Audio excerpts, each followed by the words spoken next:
Welcome to Bullhorns Bullseyes, the podcast where precision meets promotion. I'm Tom Nixon. And I'm Curtis Hayes. We're thrilled to have you join us as we discuss the ever-evolving world of sales and marketing. Every week, Curtis and I bring our own specific experiences and expertise, along with a special guest who has stories to tell and lessons learned to share. We're here to help you with strategies that hit the mark and amplify the marketing.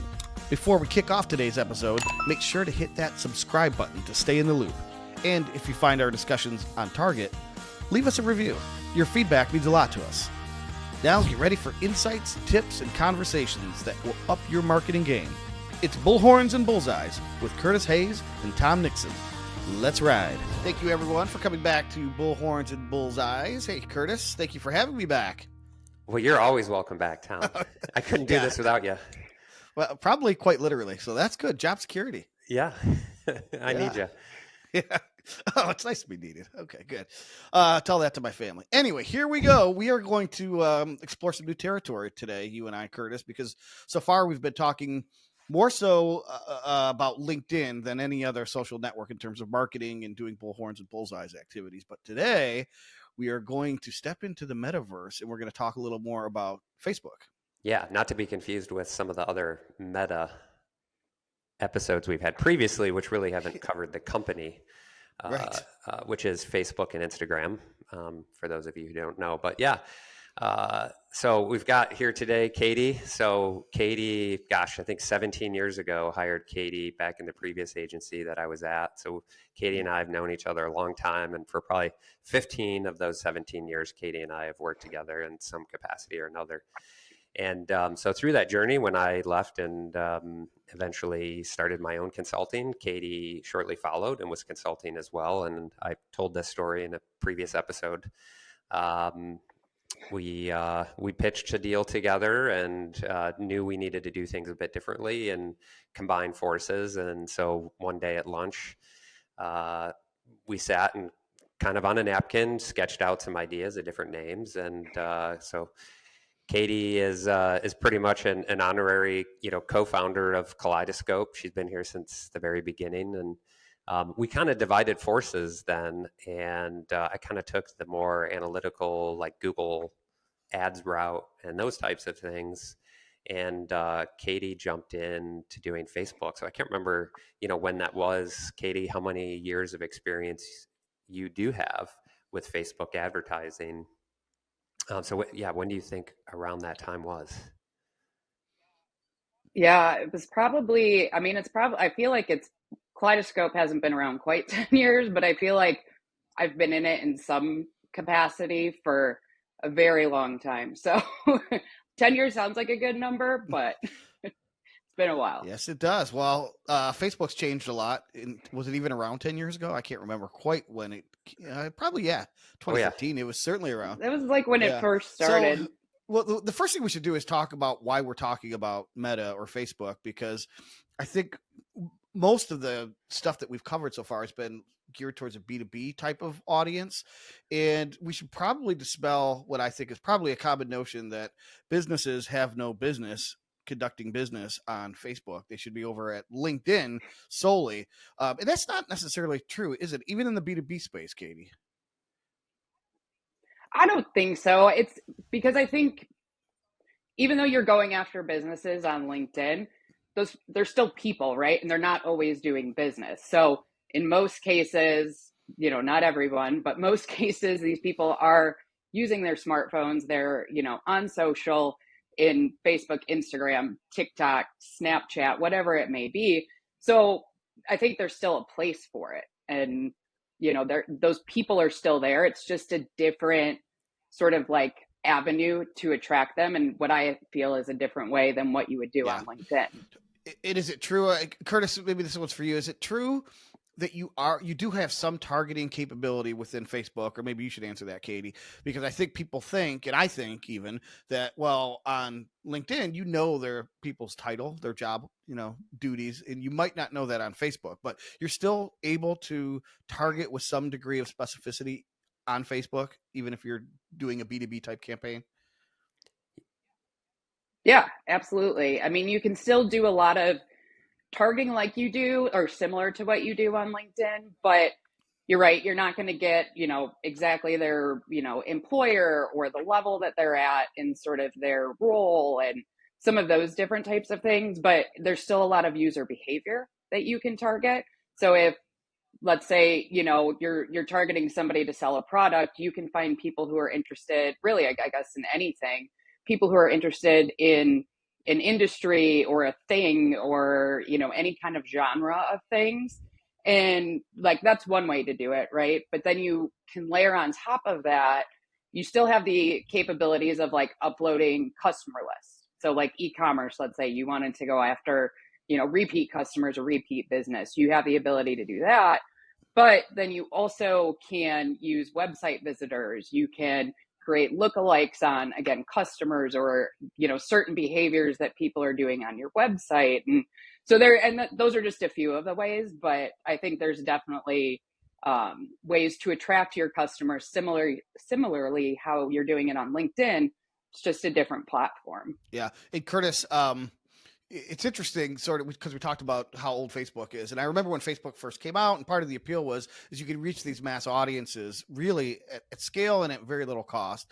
And then the algorithms came for us and they decided, wait a minute, we're going to throttle this back for brand pages and we're going to make them pay. If they want to get in front of these audiences, even the ones that are following them, we're going to configure the algorithm so that's not quite as easy organically. So then we started having to pay.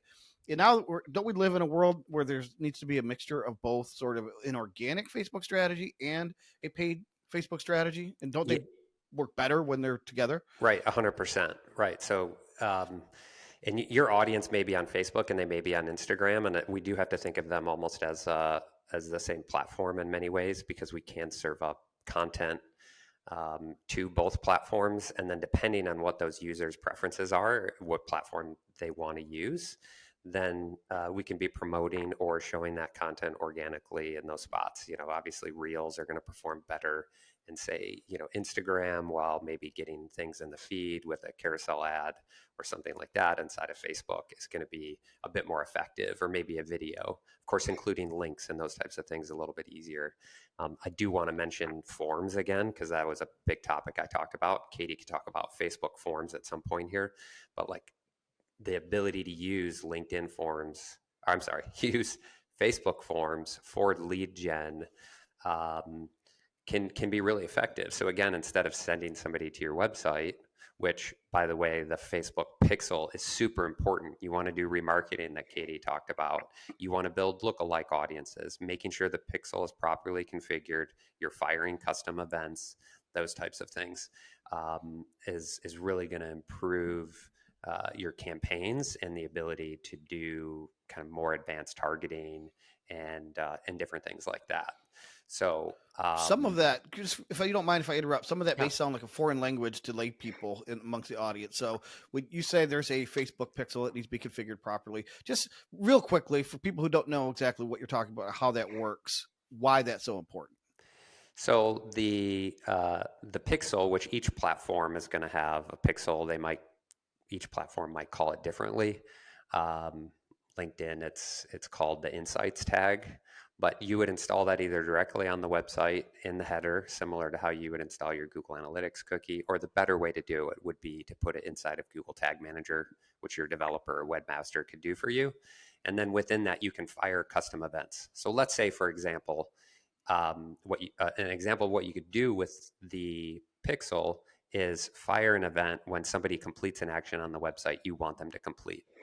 So that would be like a conversion. So, hey, they came to our website, they filled out a form, or they purchased product.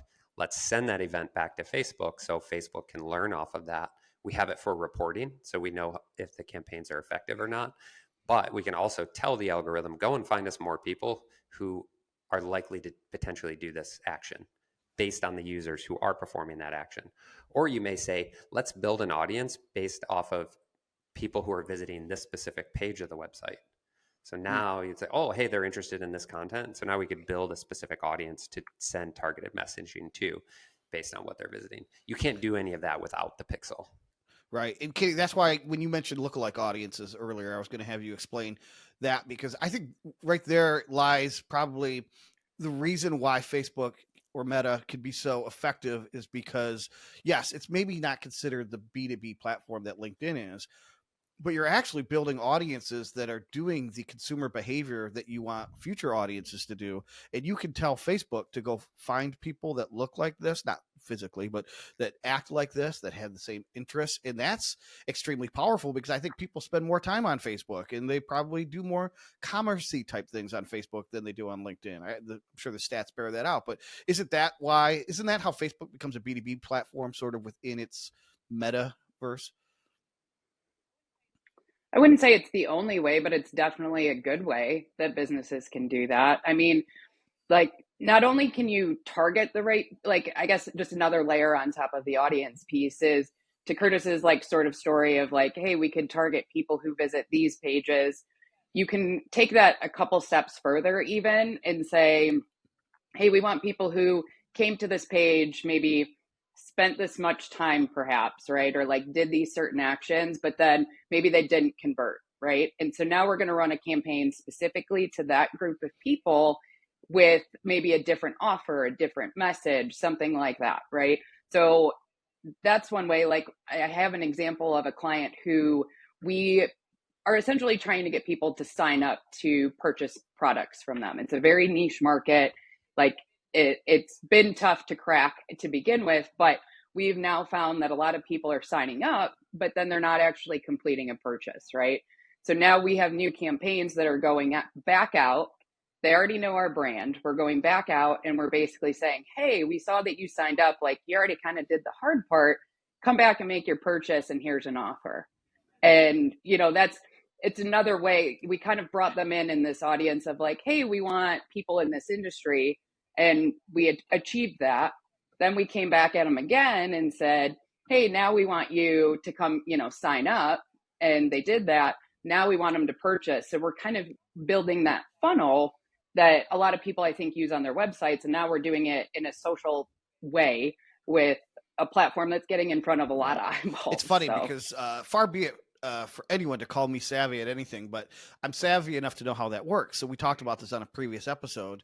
So if I am prompted by something that's of interest to me, and I click on the website and I see the offer, and if it's something I want to buy, I will sign up for an account. I will put the item in my cart and then I will walk away.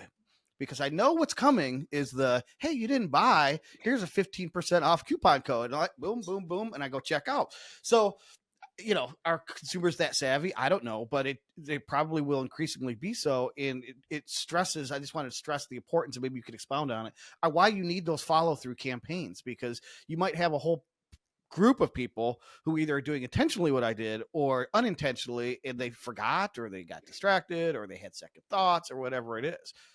So is this becoming a bigger part of your overall campaign strategy? Generally, yes. Like, again, I think it's, it's a different platform. So I think sometimes you just have to understand or take a step back and think about the mindset of the user on the platform that you're marketing on, right? LinkedIn, people are on there because, you're out looking for business advice or seeing what's happening in the business world, right? So for them at that point to get something from, again, like a B2B type of business that is solving a problem that maybe they're having or whatever the case may be, they're kind of in that mindset and they're sort of not necessarily expecting it, but they're at work doing that, let's say. Then here we come on Facebook and we want to still target those people, but we know now or can theorize, right, that they're at home, they're sitting on the couch, it's after dinner, whatever. And now we're coming through and we're saying, hey, we're still here and we want to get in front of you again. But I think the biggest misconception that happens is people just think like, hey, I'm marketing to these people on LinkedIn. Let's use the exact same stuff and do it on social. But they're just not in that space. Again, you're kind of catching them in personal time and you're disrupting their day or, their moment. And so creating different content or making sure that at least your messaging is on target with maybe their mindset at the time and when they're going to see that ad potentially. Tom, I'm going to add to that. If we circle back to our conversation with Amy Schuster, she said, oftentimes these companies, They want to do that one thing. Like there's a magic bullet that's just going to open up the floodgates for leads. We're going to do Google ads and we're going to get 1,000 leads this year. Like that one thing, it's like throwing the dart and hoping it works. So what we're basically saying and what we've been doing with clients is it could take a prospect or somebody within your target audience 10, 12 times of seeing your brand before they're willing to take that next step. So utilizing multiple platforms, so multiple places where those users could potentially be. And let's face it, we might build an audience with 40,000 people, let's say, inside of LinkedIn and run an ad for 30 days. But it doesn't mean all 40,000 have even opened up the platform in that 30 days. You have some users, probably 40% of the 40,000, maybe only open LinkedIn once a month. So, but they might be really active over on Facebook and LinkedIn because they're on it every day. Facebook so here, and Instagram. Right. So here now we get in front of those people because they're using it personally. It might be different messaging than we're using in LinkedIn, but they're getting an opportunity to see the brand. Maybe the brand can resonate with them in some way, that there's a message there, the why messaging that you talked about, right? That, they may not take action the first time, but they see something that sort of moves them a bit of interest. And then maybe we hit them again on there. Maybe they come to the website and we hit them with a different ad, or now they see us on LinkedIn and boom, there's the form and they want to fill it out. So this multi-channel, or even they'll call it omni-channel approach, definitely works. So don't ignore Facebook or Meta when you're doing advertising. And that's where I put a plug in for just Bullhorn activity more generally, because for some products or services, let's say a personal injury attorney, for example, just demand is very unpredictable. You don't know who's going to get hurt when, right? So you can't target everyone at the time of injury. Maybe they'll get sophisticated enough to do that. But what you do want is you want a steady stream of awareness campaigns that make the conversion or demand gen campaign effective, because they've been hearing your name, they've been understanding your why and all of the stuff over time. And there's a lot of B2B types of products and services that are that way. You don't know exactly who's going to need your product or service when, so you need a steady drip. And back to your point, it's like you can't just turn one thing on and expect the whole world to change, right? We haven't been doing any marketing, Katie. So now here, do a Facebook campaign and let me know in 30 days how much business we got. Right. But in terms of, are there cost advantages? Because again, I'm sort of a layperson here, but I've done some experimenting with it. It seems as though Facebook could be more affordable to reach audiences. So what are the trade-offs in terms of either cost per click or cost per conversion or cost per acquisition and any of those things? So I think just in a general sense, Facebook is cheaper, right? LinkedIn has, I think, due to their targeting and sort of what they hone in, right? You're not getting necessarily behavior targeting on LinkedIn. So they already know, like, we're going to give you business people in these industries and things like that. So you're going to pay a little bit more. But Facebook, we can go after such a range of different interests and details and job titles and all of this other stuff. It's generally speaking a lot more cost effective. Like we've worked with an education company that I think it was costing us $250 per lead on LinkedIn.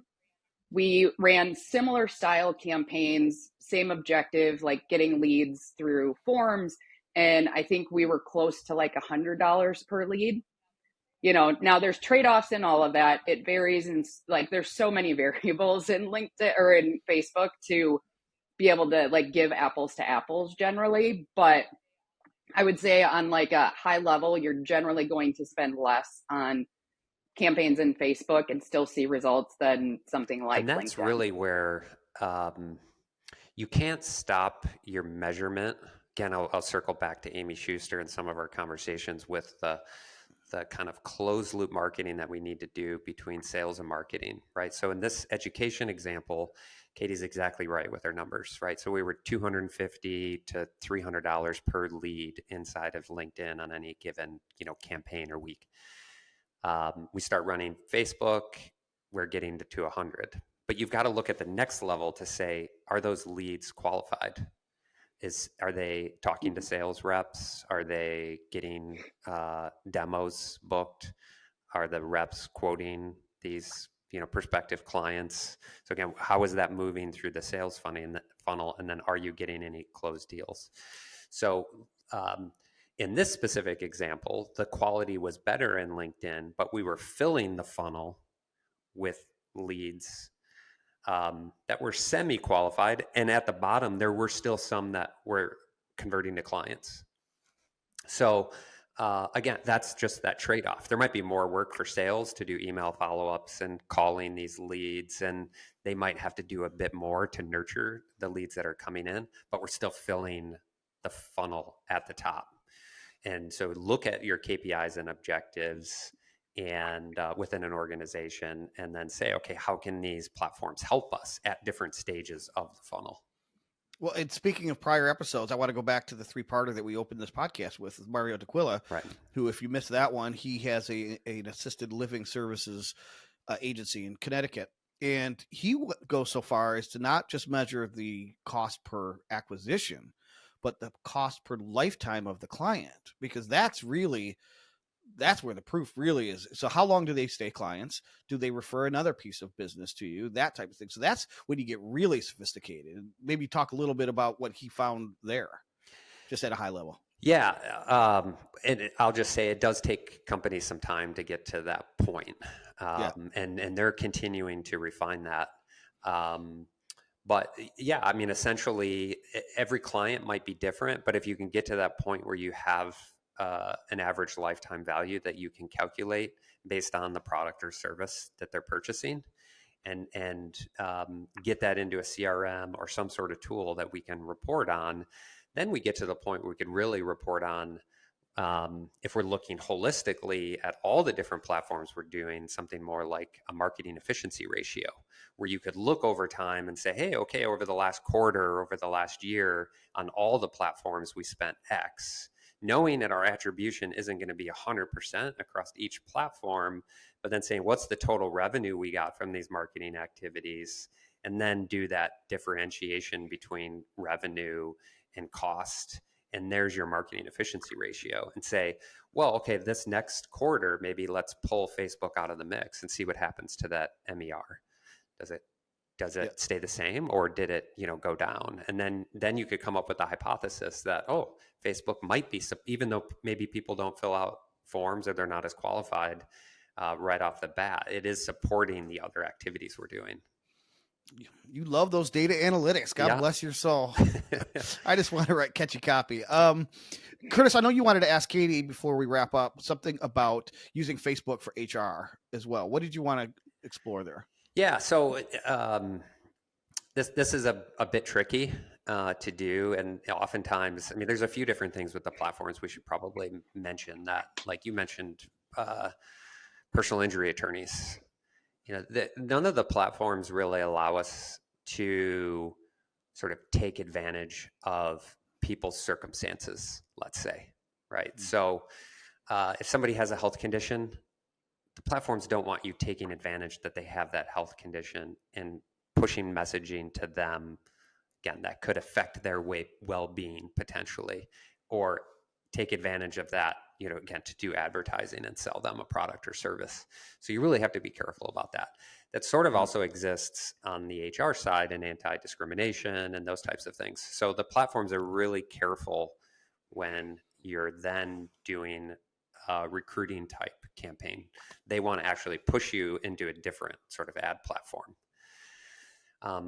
But Katie's actually found success in just general awareness campaigns that you could, if you're doing I'm not looking for a director of marketing or a director of IT, not that type of stuff. But if you have, skilled trades and you need a large volume of those trades, Katie, why don't you talk about, some of the things that you've done to just kind of build brand awareness in a specific area around those trades to, again, you're creating awareness to pull people into the brand to convert. They're just not buying the product. They're converting in a different way, which is filling out an application or interest in, employment. Yeah, we've been working with quite a few clients now to do sort of these hiring style campaigns. And to your point, it is, that awareness piece. I mean, nowadays I feel like everyone's hiring, but for, every sign that you drive past on the road, it's like, how many do you really see anymore? Like we're kind of like blocking those out. But so now you can utilize Facebook as a platform for that to basically just say, hey, we're hiring now. Like if we're in your wheelhouse, right, let us know. And while you can't get into specific targeting, again, like maybe something you would try on LinkedIn, you can still, go after locations, like certain locations. If you're hiring, for a shop in one spot or, an office in another, like you can get specific on your location. But there are limitations now with, you can't discriminate based on age, or gender's never really been an option in hiring campaigns. But, people that are going to maybe specific job fairs or have, like you have some options, it's just much more limited. But we've done it and we've been successful. I mean, we're bringing in applicants for one client at, I think it's $7 per applicant. Whereas they're using other platforms like the Indeeds and, whatever kind of tools that they have available online. And, for those, they could be paying, $20 to $50 per applicant. So, and all of the feedback, I mean, kind of back to your point, Kurt, and sort of like the quality of leads, it's sort of like, okay, what's the quality of candidate? Because again, now knowing that we're like disrupting these people in the middle of their day, they're not out looking for a job on Facebook, right? But like getting good people in, like, have you actually hired? And, the feedback that we keep getting is yes. So we just keep running the campaigns and they're bringing in new and applicants. I think it's so many industries that are in constant recruiting mode. So like hospitality, you brought up education, teacher shortage going on forever. The skilled trades, you can't get a contractor to come to your house anymore because they don't have the people. So it's like, I would think that's when you need to cast a wide net, like consistently, as opposed to bullseyes where you're targeting specific DO or something like that, then it can be effective. So that's interesting. Very interesting. Yeah, COVID really drove this. And it was about that time we started doing a lot of this. So maybe a little bit before then, but certainly ramped up that hiring. Again, those in the skilled trades or even the low skilled trades where you needed larger amounts of people. It was just a very cost effective platform because, like Katie said, I would say $50 per applicant on something like Indeed is actually probably pretty low. I know some companies are paying a few $100s per applicant on something like Indeed. So that can be pretty expensive in those platforms. So all we're saying is think outside the box with some of these things and try some things, and it might work for you. Yep. Well, that's a good final thought from Curtis. Final thought from you, Katie. If you had one piece of advice to a B2B company who was on the fence about Facebook or meta advertising, what would you tell them? Either how to get started or what would you tell them to keep in mind? I mean, honestly, I would say if you're on the fence, just try it. Like you can do things on the platform for $100 even just to start out, right? So it doesn't have to be a big endeavor. If you've got a video on like, hey, here's who we are, or a piece of content that is valuable to people, like get it out there, try it. The biggest thing to start with is really knowing your audience. So if you don't know that, maybe go back and think about the platform once you know who you want to get in front of. But I think there's a lot of opportunity on it, and it is underutilized by businesses that aren't selling a product, and there's still a place for it. So try it. You just triggered a final thought for me. I wasn't going to have one, but you triggered something. Is that, historically speaking or generally speaking, Bullhorns advertising. So when you're advertising across mass media, say radio, TV, print, things like that, there's a lot of waste that goes into that, and you're paying for the waste because you're paying for the reach, right? So if I did an ad on television, and there's probably a small segment of that population that is even going to be in the position to react to or respond to the ad, this allows us to kind of do both. This is, again, the mirror getting targeted about who we're trying to get in learning and refeeding that information into the algorithm, but doing so in a mass medium kind of approach. So very interesting. Any comments on that before we wrap?